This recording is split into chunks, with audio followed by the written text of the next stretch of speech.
দেখুন, আইন আইনে লড়বে।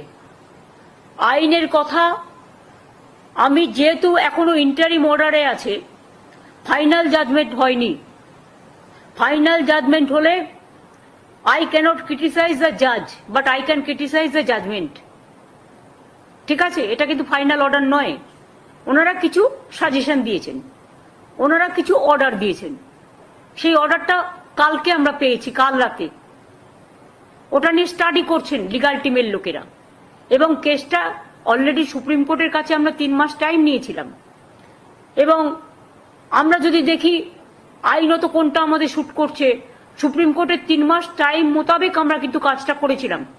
এবং কাজটা গভর্নমেন্ট করেনি, কাজটা করেছে ওবিসি কর্পোরেশন।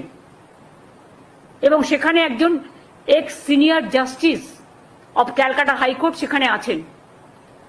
আমরা হাইকোর্টের রুলস মেনেই সবটা করেছিলাম, কিন্তু প্রতিদিন নতুন নতুন প্রশ্ন আসতেই পারে। আর আপনারা তো জানেন, সিপিএম আর বিজেপি কখনোই চায় না যে ওবিসি রিজার্ভেশন পাস হোক। এটা তো গরিব লোকেদের জন্য, এটা তো ইকোনমিক ব্যাকওয়ার্ড ক্লাস, যারা সোশ্যালি ব্যাকওয়ার্ড, যারা ইকোনমিক্যালি ব্যাকওয়ার্ড। শিডিউল কাস্ট ভাই বোনেদের জন্য রিজার্ভেশন আছে, আমরা চাই থাকুক। ট্রাইবেলদের জন্য রিজার্ভেশন আছে, আমরা চাই থাকুক। যারা এখানে 33% লোক বাস করে, আমরা তো করিনি, দেশভাগের সময় থেকেই আছেন, তাদের অধিকার আমরা কি করে কাটব? তাদের সম্পত্তি কাটতে হবে, তাদের চাকরি কাটতে হবে, তাদের শিক্ষা কাটতে হবে। তাদের আপনারা মানুষ হতে দেবেন না, মানুষের মতো মানুষ হিসেবে গড়ে তুলবেন না। তাও যেটা করেছিল তাতেও আপনাদের বলেছিলাম, তার মধ্যে 60 কাস্ট ছিল নন মুসলিমস। মুসলিম দেখলে আপনাদের গায়ে জ্বালা করে, সেটা আমি জানি। তা নেতাজি সুভাষচন্দ্র বোসের রাইট হ্যান্ড কে ছিলেন? শাহনওয়াজ খান। আপনারা বলতে আমায় বাধ্য করছেন।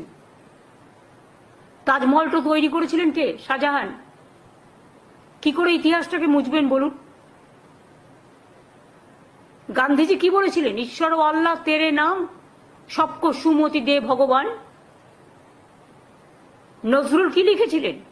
হিন্দু নর মুসলিম ওই জিজ্ঞাসে কোনজন, কান্ডারি বলো ডুবিছে মানুষ সন্তান মোর। ভুলে গেছেন? বঙ্গভঙ্গের বিরুদ্ধে বিশ্বকবি রবীন্দ্রনাথ ঠাকুর রাখি বন্ধন করেছিলেন, বাংলার মাটি বাংলার জল গান গেয়েছিলেন, হিন্দু মুসলিম সবাই সবার হাতে রাখি পরেছিলেন। আমরা সব ধর্ম, সব বর্ণ, সব জাতি সবাইকে আমরা মান্যতা দিই, সম্মান করি।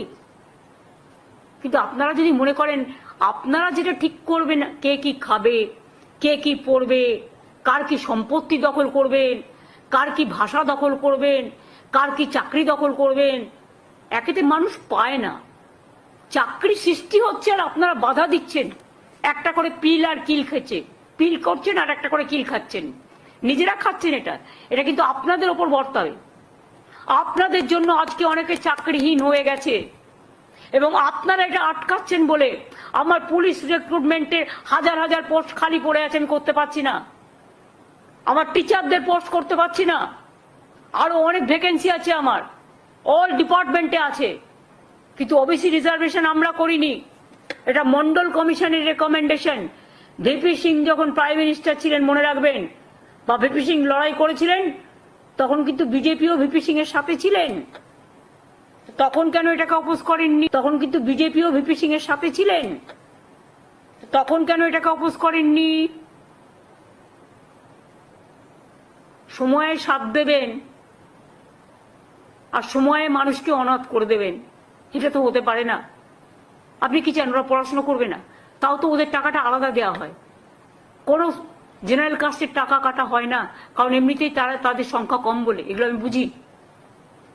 কাজেই ইকোনমিক্যালি যারা ব্যাকওয়ার্ড, তাদের জন্য 17% আমি আলাদা টাকা দিই শিক্ষার জন্য, এটা মাথায় রাখবেন। আর যদি নিচু থেকে মানুষ উপরে উঠে আসে শিক্ষার দ্বারা, তাতে আপনাদের আপত্তির কি আছে?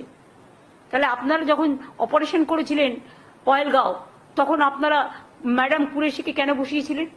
যান প্রত্যেকটা আর্মি কন্টেনমেন্টে গিয়ে দেখে আসুন। আমি নিজে দেখেছি এয়ারপোর্টে। ইউনাইটেড নেশনসের পিস কিপিং ফোর্সে ইন্ডিয়ান আর্মিরা যাচ্ছে কাজ করতে, পাঞ্জাবিরা গন্ত সাহেব মাথায় করে নিয়ে যাচ্ছেন। মনে রাখবেন, সব জায়গায় কিন্তু সব ধর্ম পালন করতে দেয়। এটা ওদের বৈশিষ্ট্যতা, এটা ওদের বিচিত্রতা। বৈচিত্র্যের মধ্যে ঐক্য। প্রত্যেকটা ক্যান্টনমেন্টে মন্দির আছে, মসজিদ আছে, গুরুদ্বারা আছে, গির্জা আছে, আরো যদি অন্য কোনো বৌদ্ধ ধর্ম আছে, এ আছে, প্রত্যেকটা। আজকে বেলুড় মঠ, যারা সবচেয়ে বেশি হিন্দু ধর্মের, রামকৃষ্ণ পরমহংসদেব, সারদা মা থেকে শুরু করে একেবারে স্বামী বিবেকানন্দ থেকে শুরু করে যাদের ধর্মে আমরা বিশ্বাসী, সেখানেই যদি দরগা থাকতে পারে, রাজনীতিটা কোথায় করছেন? গাছ তো যে কোনো কারো বাড়িতে পুঁততে পারে, পবিত্রতার সাথে পুতুন। কিছু কিছু গাছ আছে যেগুলো আমরা দেবদেবীদের বেলপাতা আমরা শিবের মাথায় চড়াই, আমরা মা দুর্গাকে দিই, আমরা মা কালীকে দিই, আমরা বৈষ্ণু মাতাকে দিই, আমরা কৈলাসকে দিই, কাশী বিশ্বনাথকে দিই। আম পাতা, লক্ষ্মীর ঘটে মেয়েরা আম পাতা বসায় বৃহস্পতিবার। তুলসী পাতা, তুলসী ক রকমের হয় জানেন? আমার বাড়িতে 40টা তুলসীর গাছ আছে ওইটুকু জায়গার মধ্যে। তুলসীর মধ্যে আবার লক্ষ্মী আছে, নারায়ণও আছে। আর সব জায়গায় তুলসী গাছ হয় না, সম্মানের সাথে করতে হয়। একটা ফল বিক্রেতা তার ধর্মের অনুষ্ঠান পালন করতে বাড়ি গেলেন, আর তার জায়গায় আপনি পবিত্র তুলসীটাকে পুঁতে দিয়ে অসম্মান করলেন তুলসী দেবতাকে। তুলসী মনে রাখবেন লক্ষ্মী নারায়ণ বলি আমরা। শ্রীকৃষ্ণকে আমরা তুলসী দিই, জগন্নাথকে তুলসী দিই, আমরা লক্ষ্মী নারায়ণকে দিই। আপনার পুঁততে হলে নিজের বাড়িতে পুঁতলেন না কেন? যারই কথা হোক, আমি কাউকে মিন করে বলছি না, আমি প্রত্যেককে বলছি, যারা যারা এই মিন মাইন্ডেড পলিটিক্স করেন, চ্যারিটি বিগিনস এট হোম। আয়নায় নিজের মুখ দেখুন, তারপরে অন্যের মুখ দেখবেন। এগুলো অন্যায়, দেবতাদের অসম্মান করা। সব ধর্মের লোকেদের সব ধর্ম পালন করার অধিকার আছে। আজকে দুর্গাপুজোয় ছুটি হয়, অনেকেই বাড়ি যান, দেশে যান, তাই বলে আমি তার বাড়িটা দখল করে নিতে পারি? কি শেখাচ্ছেন? কি রেখে যাচ্ছেন?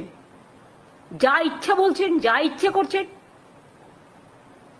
গণতন্ত্র যদি এখানে না থাকতো, তাহলে কি আর আপনি আমার পাড়ার মোড়ে দাঁড়িয়ে আমার উদ্দেশ্যে জুতো ছুটতে গিয়ে বলে না, ধর্মের কল বাতাসে নড়ে, জুতোটা গিয়ে পড়লো আমার একটা পাঞ্জাবি পুলিশের পাগড়িতে।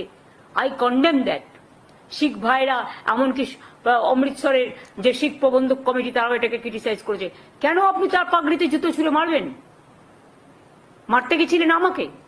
তা আমার পাড়ার মোড়ে দাঁড়িয়ে আপনার বাড়ির সামনে তো সেম জিনিস হতে পারে। আমরা কোনোদিনও করিনি, কিন্তু করিনি বলে আগামীকাল মানুষ যে কিছু ভাববে না নতুন করে, আমি তো সবাইকে কন্ট্রোল করতে পারি না। যদিও আমি এটাকে সমর্থন করি না, তাহলে পিএম এর বাড়ি যে কোনো দিন আমরা ঘেরাও করতে পারি, কিন্তু আমরা তো করি না, কারণ আমরা মনে করি চেয়ারের একটা সম্মান থাকা উচিত।